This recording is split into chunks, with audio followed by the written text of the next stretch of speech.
आपण पाहतोय की राज ठाकरे भांडूपच्या कार्यालयामध्ये पोहोचलेले आहेत। भांडूपमध्ये आज ते कार्यकर्त्यांशी संवाद साधतील।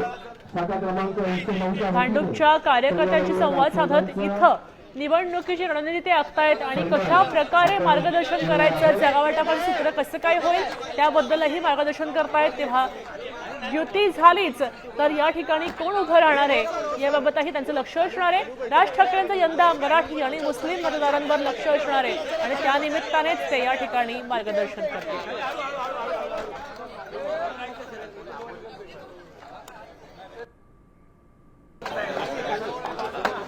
इथली राजगड शाखा आहे। भांडूपमध्ये राज ठाकरेंचा आज दौरा होतोय। राज ठाकरे खरं तर आज आणि उद्या असे 2 दिवस संपूर्ण मुंबई फिरून काढतायत आणि त्या निमित्तानं आज ते भांडूपमध्ये उपस्थित झालेत। भांडूपमध्ये ठाकरेंचे कार्यकर्ते उपस्थित आहेत आणि त्याचबरोबर मनसैनिक सुद्धा आहेत आणि या सगळ्यांना राज ठाकरे मार्गदर्शन करतील। कशा प्रकारे दमदार निवडणूक लढवायची आहे याबद्दल ते मार्गदर्शन करतील आणि स्थानिक नेत्यांशी संवाद साधतील।